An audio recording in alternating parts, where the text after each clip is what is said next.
Mami, wann darf ich das erste Adventstor auftun?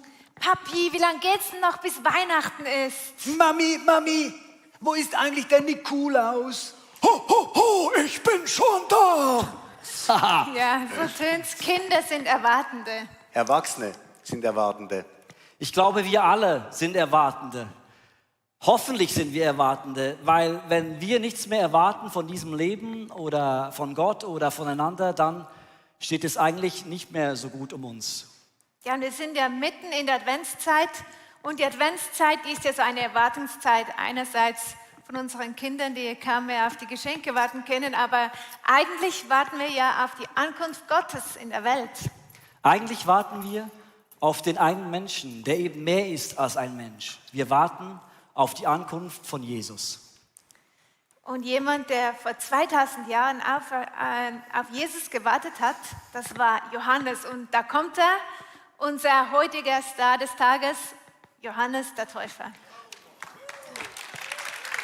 Johannes der Täufer ist für mich sehr viel mit Adventszeit verbunden. Wo ich aufgewachsen bin in Bern, in unserer Kirche, war das immer die Predigt am ersten Adventssonntag. Und ich kann mich sehr gut an diese Predigten erinnern und bis heute, ganz ehrlich, ist das für mich eine der herausforderndsten Figuren der ganzen Bibel. Eine Geschichte, die mich bis heute mit sehr vielen Fragezeichen hinterlassen hat. Johannes der Täufer, wie ihr ihn vielleicht kennt oder schon mal davon gehört habt, ist der große Prediger der Buße. Er ist der Mann im Neuen Testament, der die Leute zur Umkehr ruft. Weshalb macht er das? Ich glaube, Johannes der Täufer, der hat irgendwie gespürt, es liegt was in der Luft. Gottes Reich ist gerade irgendwie am Anbrechen. Er hat eben den Messias erwartet. Kehrt um, wendet euch Gott zu. Das Himmelreich ist nahe. Johannes trug Kleider aus gewebtem Kamelhaar und einen Lederriemen um die Hüften. Er ernährte sich von Heuschrecken und wildem Honig. Aus Jerusalem, aus allen Teilen Judäas und aus dem ganzen Jordanland strömten die Menschen hinaus in die Wüste, um ihn predigen zu hören. Und wenn sie ihre Sünden bekannt hatten, taufte er sie im Jordan.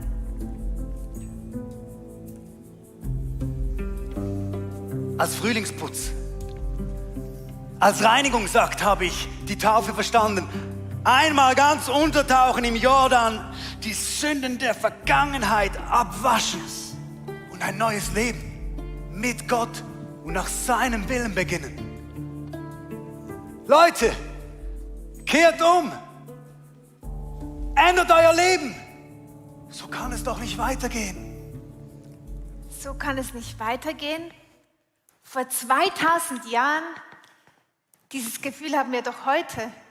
Wenn wir an all die Krisen denken, Energiekrise, Kriege, das sind so die weltweiten, ganz zu schweigen von dem, was direkt vor unseren Füßen liegt. Ich habe gerade gehört, dass es in unseren Jugendpsychiatrien zu wenig Platz gibt. Also so kann es nicht mehr weitergehen. Das denken wir heute doch, aber vor 2000 Jahren schon? Yes, Johannes hat gespürt, irgendwas muss sich ändern. Und er hatte für die damalige Zeit ein klares Bekenntnis, er hatte eine Lösung bereit. Johannes, lass uns wissen, was die Lösung ist. Ich taufe diejenigen mit Wasser, die ihren Sünden den Rücken kehren und sich Gott zuwenden. Doch, es kommt einer, der ist viel mächtiger als ich. Ich bin nicht mal wert, sein Diener zu sein. Er wird euch mit dem Heiligen Geist und mit Feuer taufen. Johannes hat ein klares Programm. Er sagt, Leute, 3 Punkte. Das erste, wenn wir uns alle anstrengen und keine Sünden mehr machen, dann wird sich diese Welt verändern, dann wird sie besser. Wenn wir uns an die 10 Gebote halten, uns alle einander gerne haben, dann gibt es keine Kriege mehr, dann gibt es keine, all die Sachen, die falsch laufen in unserer Nachbarschaft, dann sind wir alle Liebe, alles Friede, Freude, Eierkuchen. Er sagt, wir müssen uns Gott zuwenden. Wenn wir anfangen, Gott zu suchen, wenn wir anfangen, ihm die Ehre zu geben, dann werden wir auch viel weniger Probleme auf dieser Erde haben. Und dann merkt er, halt, stopp, ich bin ja ein Mensch, ich mache immer wieder Fehler, ich mache immer wieder Sünden. Ich glaube, wir brauchen jemanden, wir brauchen einen Messias. Wir brauchen einen, der uns aus der Kacke rausholt. Wir brauchen einen, der groß und stark ist, der uns alle befreien kann. Diesen Messias, der muss kommen. Und dann wisst ihr was? Johannes erlebt das, was er gepredigt hat. Der Messias erscheint auf der Fläche. Um diese Zeit kam Jesus aus Galiläa und an den Jordan, um sich von Johannes taufen zu lassen. Doch Johannes weigerte sich. Eigentlich, du musst mich taufen. Wieso kommst du zu mir? Jesus erwiderte: Johannes, es muss sein. Wir müssen alles so halten, wie es von Gott aus sein soll. Da taufte ihn Johannes. Als Jesus gerade aus dem Wasser stieg, öffnete sich der Himmel und er sah den Geist Gottes wie eine Taube herabschweben und sich auf ihm niederlassen. Und eine Stimme aus dem Himmel sprach: Dies ist mein geliebter Sohn. Was für eine Szene. Johannes predigt jahrelang über diesen Messias, der kommen soll, der alles verändern wird. Dann sieht er ihn da auf sich zukommen. Er sieht, wie Gott Mensch wird. Er hat das geglaubt. Er sieht es mit seinen eigenen Augen. Er sagt sogar noch an einer anderen Stelle, in einem anderen Evangelium: Siehe, das ist das Lamm Gottes.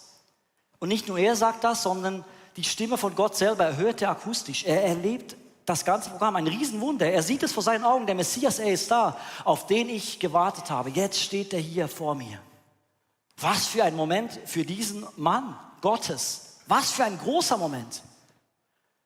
Wir verlieren dann Johannes ein bisschen aus den Augen, weil Jesus auf die Bühne tritt. Jesus fängt an zu wirken. Er läuft im ganzen Land herum. Die Leute sprechen eigentlich nur noch über Jesus. Johannes gerät in den Hintergrund. Das wusste er. Das hat er auch schon vorausgesagt. Das Spannende ist, ein paar Monate später in Markus 6 treffen wir ihn wieder an, diesen Johannes. Die große Überraschung: Er ist nicht mehr in der Wüste, er ist nicht mehr am Jordan, er ist im Gefängnis. Im Gefängnis. Wie kam es dazu? Ich habe König Herodes Antipas die Leviten gelesen.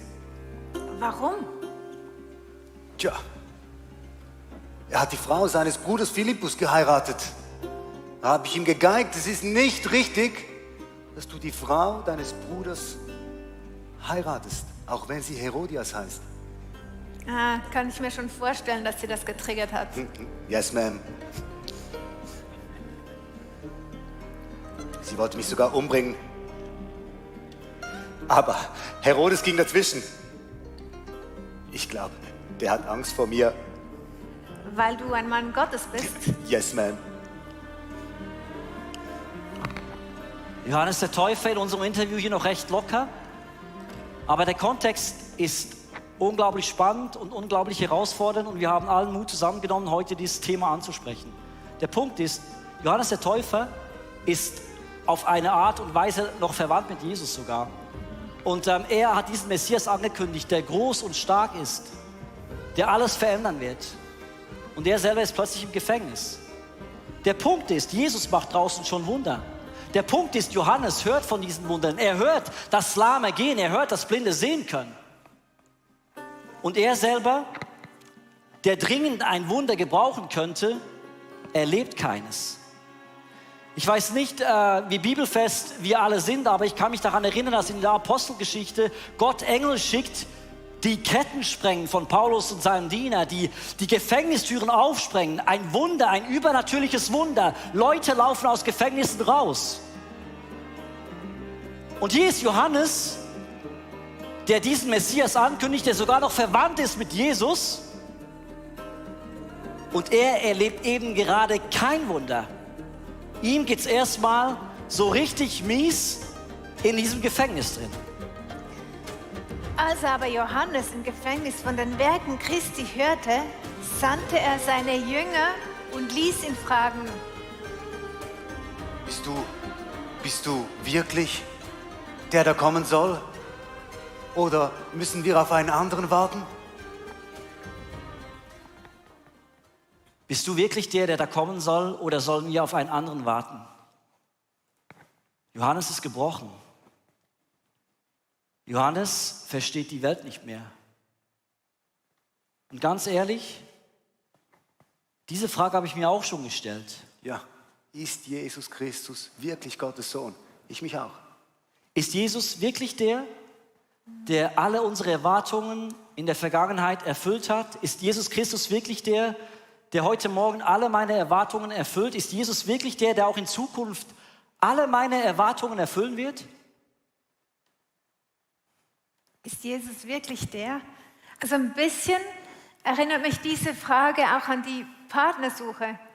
Wenn man so im Leben steht, wo man vielleicht jemanden datet und dann überlegt man sich, ist das die Person, auf die ich gewartet habe, oder soll ich besser noch ein bisschen warten? Vielleicht kommt ja noch ein besserer. Also so ein bisschen erinnert mich an das. Und trotzdem, wenn man dann die Person gefunden hat, bei der man weiß, hey, das ist der oder das ist sie, das Gefühl, das sich dann einstellt, wenn man die Person gefunden hat, mit der man das ganze Leben verbringen möchte, wie cool ist dieses Gefühl dann auch? Lea, du sprichst hier von einer Gewissheit oder Gefühl und ich glaube dir gerne, dass du Simon, als du ihn gedatet hast, so eine Gewissheit hattest, ein Gespür, das könnte jetzt der Mann sein. Aber ich wage mal zu behaupten, dass als du geheiratet hast, an diesem wunderbaren Tag, wo ihr euch vermählt habt, ich glaube, du hattest keinen Beweis dafür, dass Simon jetzt diese Person ist, mit der du bis ans Ende deines Lebens glücklich sein wirst, bis der Tod euch scheidet. Ja. Nein, oder? Hatte ich nicht. Ja, aber wir Glaubende sind wie Liebende. Wir sind Romantiker. Und wir müssen es auch sein, denn der Glaube lebt wie die Liebe nicht von Beweisen, sondern von einer inneren Gewissheit, von inneren Gewissheiten, die sich einstellen, obwohl wir es nicht richtig erklären können. Der Glaube ist doch irgendwie wie die Liebe auch so wehrlos ein Stück weit, oder nicht? Zerbrechlich, Man fühlt sich so ausgeliefert. Diesen Sommer, von einem Tag auf den anderen, habe ich mich sehr krank gefühlt. Irgendwas, ich weiß bis heute nicht, was es war. Ich war auch mal beim Arzt, hat gesagt, ja, vielleicht war das irgendein Virus, das dich flachgelegt hat. Vielleicht warst du auch einfach ein bisschen erschöpft. Aber ich weiß noch, ich war hier im Office am Dienstagmorgen und von einem Tag auf den anderen wurde es mir so schwindelig und mein Herz hat angefangen zu rasen. Ich weiß noch, ich war in einem Online-Meeting und ich habe dann gesagt, ich muss mich hinsetzen. Ich bin da in der Werkstatt an den Boden gesessen und ich habe gedacht, ich fliege jetzt dann gleich in Ohnmacht. Ich wusste aber auch am gleichen Tag, ich muss nach Deutschland an eine Willow Creek-Konferenz, da Theater spielen. Ich wusste, das Reich Gottes wartet, es muss gebaut werden. Einmal mehr, ich spüre immer diese Dringlichkeit für dieses Reich Gottes. Aber ich hatte nicht die Kraft, an den Bahnhof zu laufen. Ich habe gedacht, ich werde in Ohnmacht fliegen auf diesem Weg. Ich habe Michi Stricker, den wunderbaren Schneeberieselungsmann hier, weil er so stark aussieht und so ein Tank, so ein Quarterback ist, gefragt, hey Michi, habe ich noch nie gemacht, kannst du mich bitte an den Bahnhof begleiten? Ich weiß nicht, ob ich die Kraft habe, ob ich es bis dahin schaffe, aber ich müsste eigentlich nach Deutschland. Meiner Frau habe ich das alles so ein bisschen verschwiegen. Im Nachhinein wurde die sehr böse, was ich gut verstehen kann. Ich habe mich in diesen Zug gekämpft, ich bin gelaufen wie so ein alter Mann.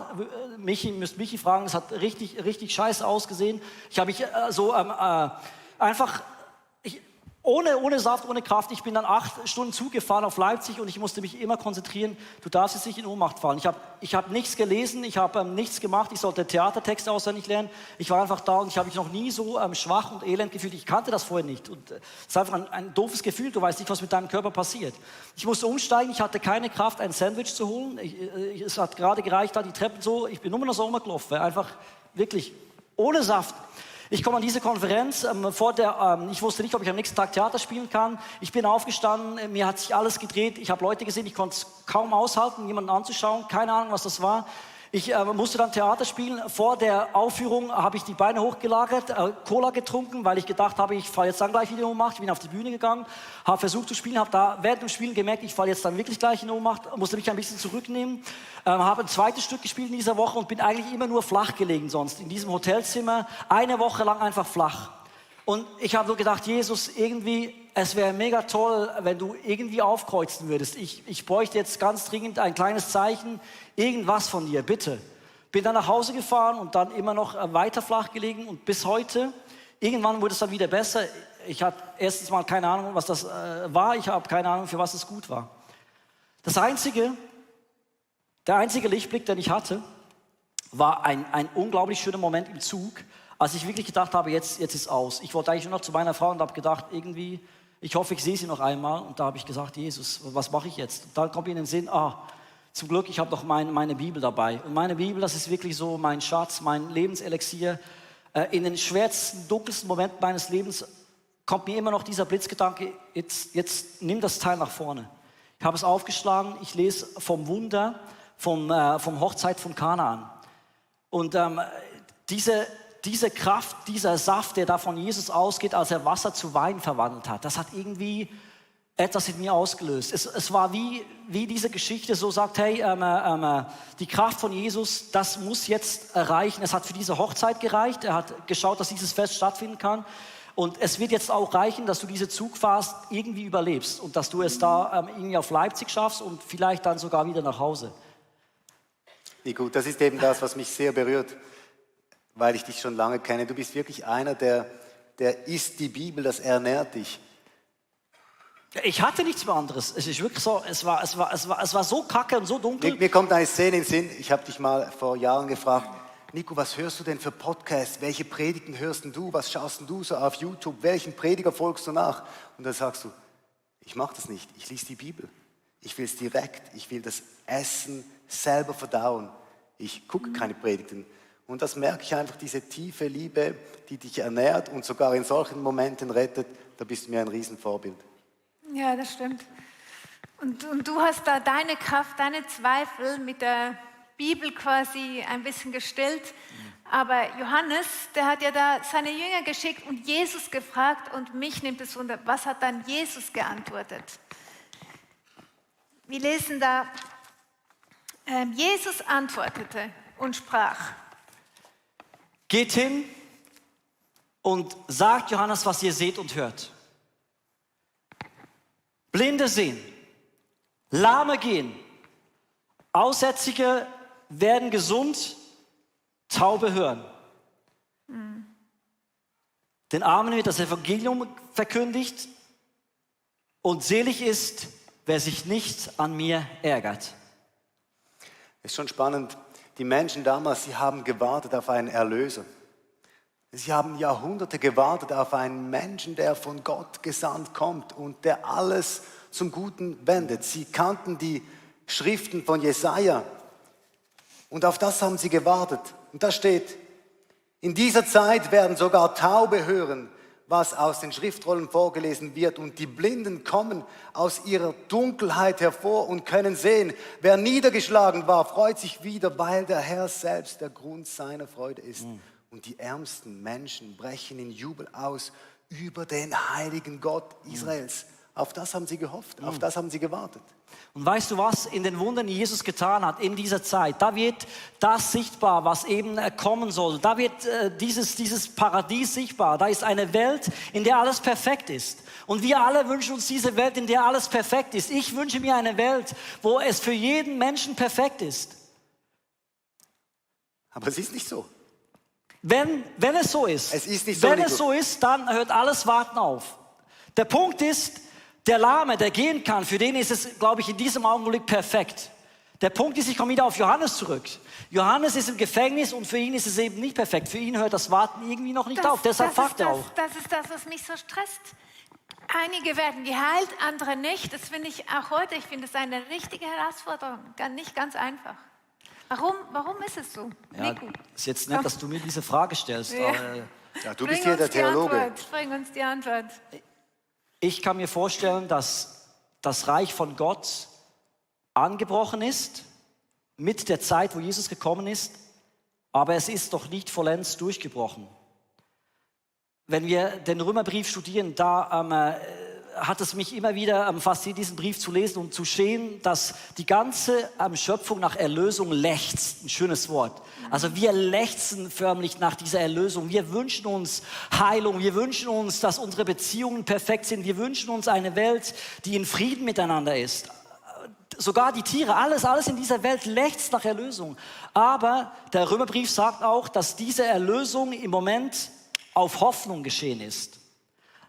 Sie ist eben angebrochen, diese Erlösung. Wir können sie manchmal schon schmecken. Wir sehen irgendwo eben ein Wunder, das geschieht. Aber es ist noch nicht bei allen sichtbar. Zum Beispiel der Tod. Nehmen wir wieder diesen Lahmen, der gehen kann. Ein Lahmer hat ein Wunder erlebt. Vielleicht hast du ein Wunder erlebt. Du bist geheilt worden von einer unheilbaren Krankheit. Der Punkt ist, der Lahme, der konnte wieder gehen. Aber weißt du, was 40 Jahre später passiert ist? Stirbt er trotzdem. Stirbt trotzdem. Und manchmal denke ich, es ist ein bisschen undifferenziert oder es ist ein Geheimnis, das wir irgendwie so erklären wollen, aber irgendwie schwer zu erklären ist. Ich meine, der Tod, sagt der Korintherbrief, ist besiegt, hat seinen Stachel verloren, aber er ist immer noch in dieser Welt irgendwie fühl- und erlebbar. Und wir müssen mit dem irgendwie auskommen. Es ist ein Geheimnis, die Auferstehung. Ich habe sie doch nicht gesehen. Ich glaube ganz fest daran. Ich glaube an Heilung. Ich glaube, dass Jesus heute heilt. Ich glaube, dass Jesus morgen heilt. Ich glaube, dass Jesus auch in Zukunft heilt. Es ist eben noch nicht durchgebrochen, dieses Reich. Es ist angebrochen. Und wir warten noch darauf, sehnsüchtig, dass endlich dieses Wunder passiert. Ja, aber es bringt uns schon ins Zweifeln. Und das ist uns wichtig, das einfach heute zu betonen. Das, was Johannes erlebt. Ich meine, wie du gesagt hast, er hat dieses Schauspiel, die Stimme, die akustisch hörende Stimme, da war er da. Er hat Jesus Christus angefasst, ihn sogar getauft. Und in einer Lebensphase, in einem Gefängnis, fängt er an zu zweifeln. Das ist schon krass. Und für mich ist es auch ermutigend, tröstend, dass sogar ein Johannes zweifelt. Das ist ein Spannungsfeld, das wir irgendwie aushalten müssen. Was mich irgendwie auch beelendet ist dann, oder was ich immer wieder beobachte, es geht mir ja gleich, aber viele in ihren Zweifeln, es funktioniert nicht so oder es geht nicht so schnell, wie sie denken, dann werfen sie den Glauben einfach hin. Sagen sie, dieser Jesus, das funktioniert nicht für mich. Und das finde ich mega traurig. Aber auch ein bisschen... Verständlich? Ja, verständlich. Ja. Also ich kenne das sehr gut. In der Bibel steht, dass Gott in jedes Herz einen Wunsch gelegt hat, nach dem zu suchen, was ewig ist. Und das habe ich so erlebt. Ich habe mein Leben vor 26 Jahren Jesus übergeben. Und seither bin ich mit ihm unterwegs. Ich habe Wunder erlebt. Ich möchte ihn nicht mehr aus meinem Leben missen. Und trotzdem habe ich Situationen in meinem Leben, wo Freundinnen an meiner Seite trotz Beten und Fasten über Jahre nicht geheilt werden oder wo ich für Situationen bete und alles wird nur noch schlimmer. Oder ich stelle Jesus Fragen und kriege einfach keine Antworten dafür.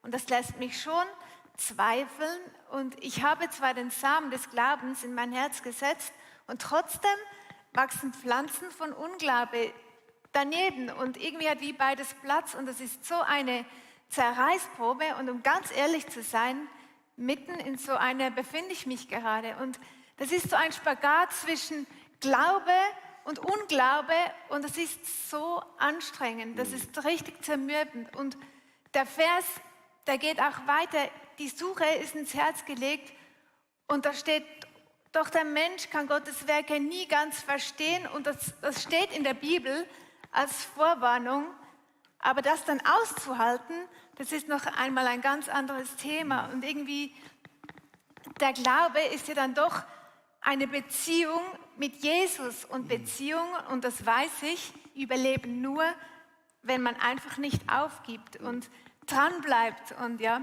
einfach nicht aufgibt. Voll. Ja, vielen Dank für deine ehrliche Geschichte. Und ich erlebe den Glauben so als, dann bist du mega stark unterwegs und die Bibel spricht zu dir und dann kommt eben wieder so eine Phase wie Johannes, vielleicht sogar im Gefängnis und man zweifelt und man hat Fragen und Jesus hat es irgendwie, er hat nicht gesagt, Johannes, du zweifelst, du Loser, du Ungläubiger. Nein, Jesus hat es auch ausgehalten.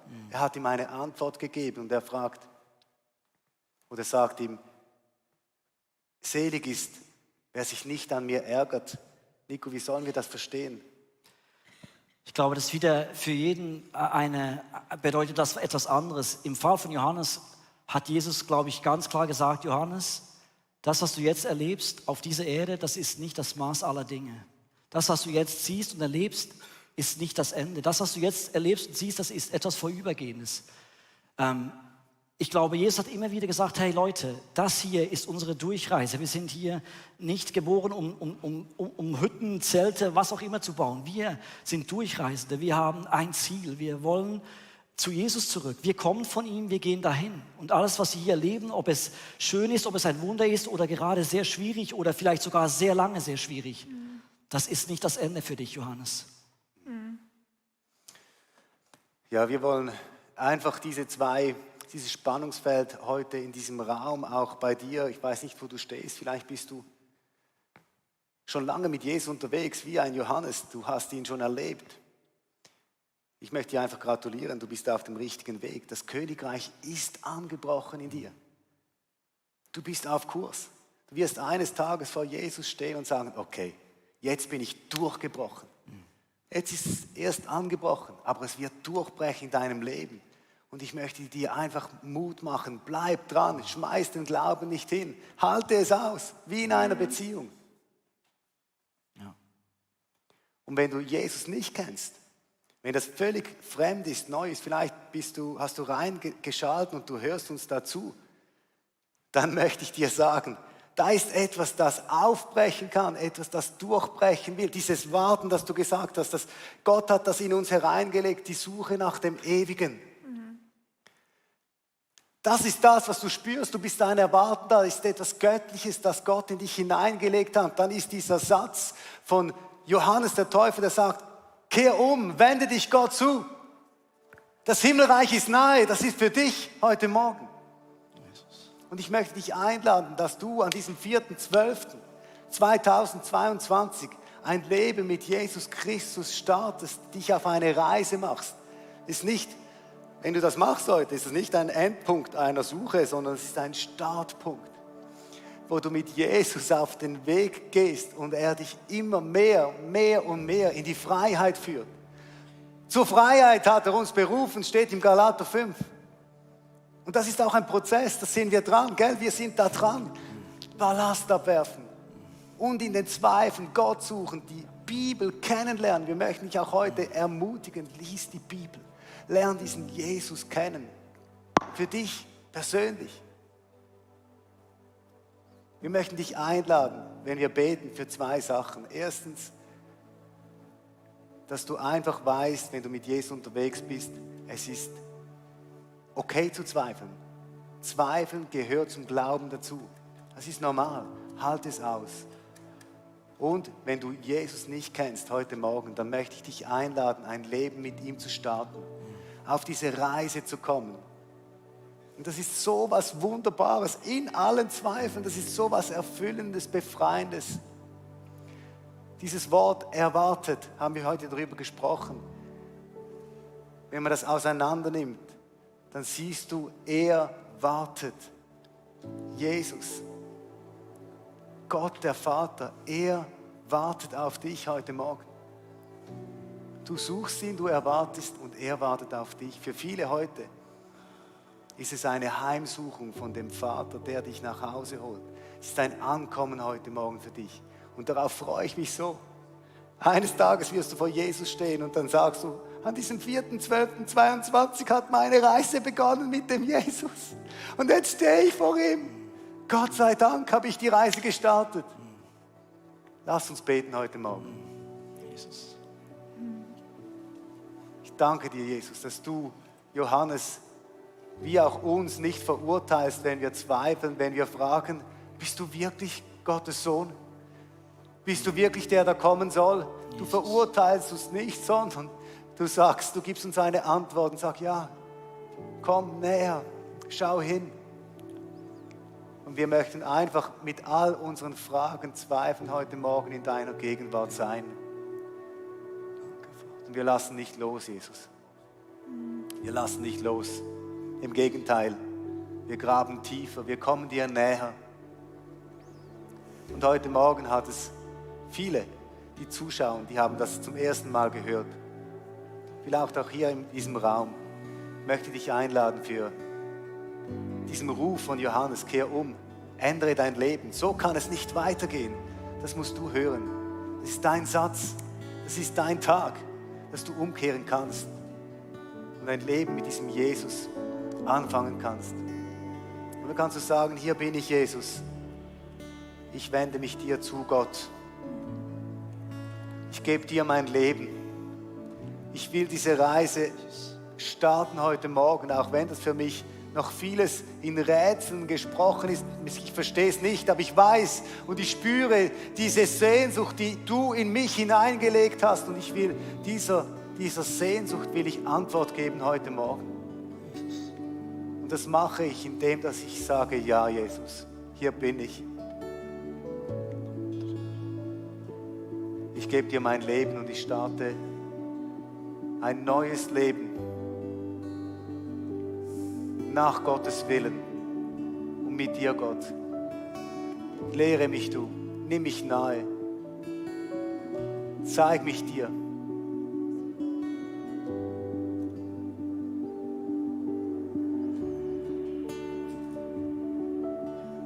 Amen. Ich hoffe, dass die Predigt zu dir gesprochen hat und du mega viel mitnehmen kannst für deinen Alltag, damit wir am Herzen von Jesus jeden Tag einfach so nahe sind und mega viele coole Dinge mit Jesus erleben werden. Wir möchten gerne mit dir in Kontakt treten und sagst, hey, ich habe Fragen, ich habe Anliegen, ich möchte mich gerne bei euch irgendwo integrieren, dann melde dich einfach bei uns, weil ich glaube, effektiv im Leben mit Jesus ist es so cool, gemeinsam unterwegs zu sein. Ja, unsere Leidenschaft ist es, dass wir Menschen positiv aufblühen sehen durch die Kraft von Jesus Christus und sehen, wie sie auch ihr Umfeld verändern. Und wir laden dich von Herzen ein, Teil von dieser Vision zu sein. Wir haben Hunderte von Mitarbeitern, Menschen, die unsere Kirche unterstützen mit Gaben, Fähigkeiten und auch mit unseren Finanzen. Und ich danke dir von ganzem Herzen, wenn du ein Teil von dieser Vision bist, auch mit deinen Finanzen. Ja, abonniere doch unseren Kanal, damit du immer den neuesten Content bekommst und informiert bist, was Gott alles macht durch unsere Church. Und es würde uns mega, mega freuen. Also bis zum nächsten Mal. God bless you und ciao zusammen.